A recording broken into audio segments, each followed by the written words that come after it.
partout en Afrique et dans le monde entier, la médecine africaine est bel et bien exercée.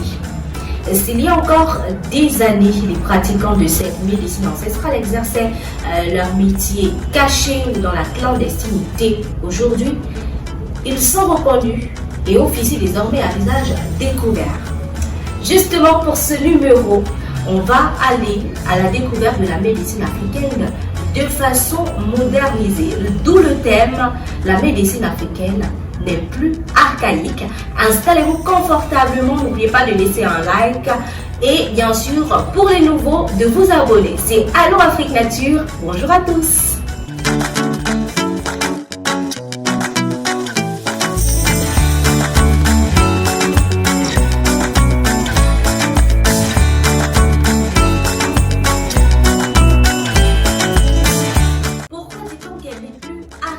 C'est la question que vous allez nous poser. Alors, de prime abord, au vu des institutions étatiques, car acceptées par l'État et l'OMS, qui reconnaît les bienfaits, du moins les bienfaits de la médecine africaine, ou ces bienfaits, vous l'accordez, pour la communauté. Au niveau des acteurs de la médecine africaine, on remarque des améliorations au niveau du packaging pour dire que de plus en plus de médicaments traditionnels qui respectent les normes avec des notices qui n'ont rien à voir ou bien qui n'ont rien à envier, autant pour moi, à celles conventionnelles. On parle également des améliorations au niveau de la consultation parce que désormais, pour avoir l'attribution d'un traitement ou d'un médicament en médecine africaine, vous devez passer par la consultation. On observe des produits sur le marché qui respectent le dosage. De plus en plus de cabinets de soins au standing, également des médicaments traditionnels améliorés, homologués par le ministère de la Santé qui se vendent en pharmacie. On va également parler de l'installation des usines de production des médicaments traditionnels.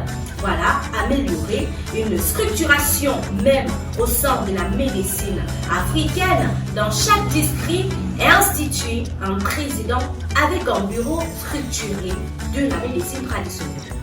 Et en plus de cela, des spécialistes de pathologie dans ce secteur également sont à noter. On va ici parler des spécialistes en épilepsie, des spécialistes en myome, des spécialistes masseurs, des spécialistes neurologues, des spécialistes de problèmes cardiovasculaires, des spécialistes de problèmes gynécologiques.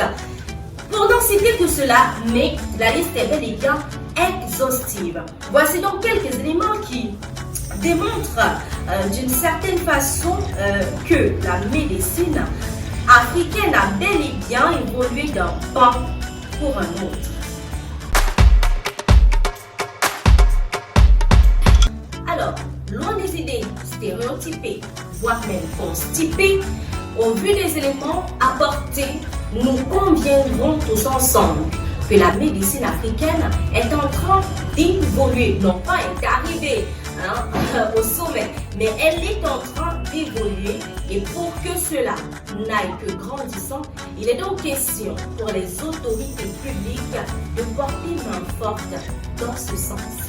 J'espère que vous avez aimé parce que vous également pouvez apporter votre main car comme on le dit communément dans le jargon africain, une seule main ne saurait attacher un mets et lorsqu'il s'agit de santé, c'est bien sûr pour le bien-être commun, alors chacun devrait y mettre de sa part. Donc laissez en commentaire votre contribution pour l'apport de la médecine africaine.